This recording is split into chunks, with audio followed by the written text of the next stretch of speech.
Praise lord. దేవాతి దేవునికి వందనాలు. ప్రభు నామమున మీ అందరికీ నా ప్రత్యేకమైన వందనాలు, శుభాలు తెలియచేస్తున్నాను.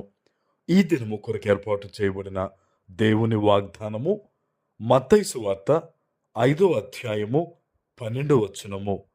సంతోషించి ఆనందించుడి, పరలోకమందు మీ ఫలము అధికమగును. దేవుని నామానికి మహిమ కలుగునుగాక.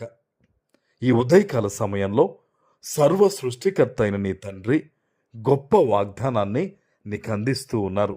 హల్లెలూయా. ఆయన అంటూ ఉన్నారు, సంతోషించి ఆనందించుడి అని. బహుశా నువ్వు అనుకోవచ్చు, నాకున్న ఈ పరిస్థితులను బట్టి, నేను ఎదుర్కొంటున్న సమస్యలను బట్టి, నాకున్న అవసరాలను బట్టి నేను ఎలాగ సంతోషించగలనండి అని నువ్వు అనుకోవచ్చు. అయితే నువ్వు ఎప్పుడైతే ప్రతి విషయములో కూడా దేవుని మీద ఆధారపడి నా దేవుడు చూసుకుంటాడు అన్న నమ్మకంతో ఉంటావో, నీ యొక్క నమ్మకాన్ని దేవుడు పరిపూర్ణం చేస్తాడు. ఆమెన్. చాలామంది ఏమనుకుంటారంటే, ఈ కష్టం తొలగిపోతే సంతోషిస్తాను, ఈ అవసరం తీరిపోతే నేను సాక్ష్యం చెప్పుకుంటాను, ఈ బాధ తొలగిపోతే నేను నలుగురికి చెప్పుకుంటా అంటారు. కానీ ఎప్పుడు నమ్మాలో తెలుసా? నువ్వు లేఖనం చెప్తుంది, మీరు ప్రార్థనలోకి వెళ్ళే ముందు వేటిని మీరు అడుగుతున్నారో అవి దేవుడు ఇచ్చాడని, నెరవేర్చాడని నమ్మి ప్రార్థన చేయమన్నాడు దేవుడు. ఈరోజు చాలామంది బిడ్డలు ప్రార్థన చేసిన తర్వాత కూడా మాకు జరుగుద్దా, దేవుడు అద్భుతం చేస్తాడా, దేవుడు విన్నాడా అన్న అనుమానాన్ని వాళ్ళు కలిగి ఉండి అపనమ్మికతో దేవునికి దూరం అవుతున్నారు.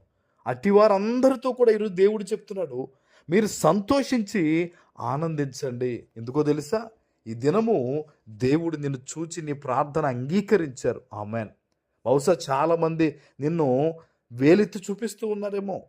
నీ దేవుడు ఇలా అలా అంటారు కదా, నీకు ఉద్యోగం లేదు, నీ కుటుంబం ఎలా ఉంది, మీరు ఎలా అయిపోయారని చెప్పి బహుశా నీ మీద నిందలు వేస్తున్నారేమో. అందుకే ప్రభు చెప్పాడు, నా నిమిత్తము జనులు మిమ్మల్ని నిందించి, హింసించి, అబద్ధ మాటలు, చెడ్డ మాటలు పలుకున్నప్పుడు మీరు సంతోషించండి, ఆనందించండి, పరలోకమందు మీ ఫలం అధికమవుద్దని.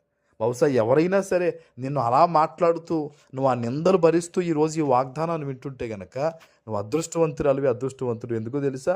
ప్రభువు నిన్ను చూశాడమ్మా. ఆమెన్. ఖచ్చితంగా దేవుడు అనేక మంది ముందు నేను గొప్ప చేస్తాడు ఆయన.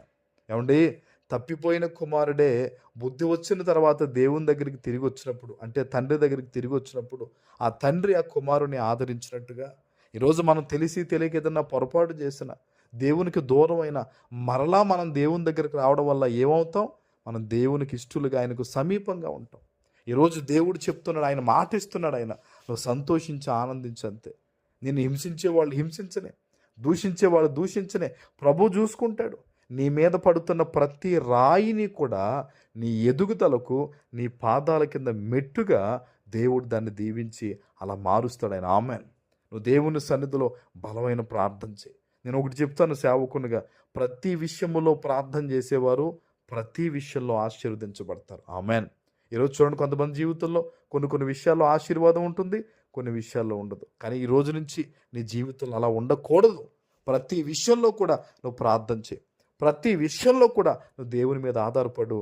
దేవుడు నిన్ను పరిపూర్ణమైన సంతోషం కలిగిన వ్యక్తిగా అని దీవించబోతూ ఉన్నారు. ఆమెన్. ప్రార్థన చేసుకుందాం. పరిశుద్ధుడా, ప్రేమ కలిగిన తండ్రి, మీకు వందనాలు. ఈ ఉదయకాల సమయంలో మీరు ఇచ్చిన గొప్ప వాగ్దానము ప్రతి బిడ్డ జీవితంలో నెరవేర్చి స్థిరపరచమని యేసు నామమున ప్రార్థిస్తున్నాను తండ్రి. ఆమెన్.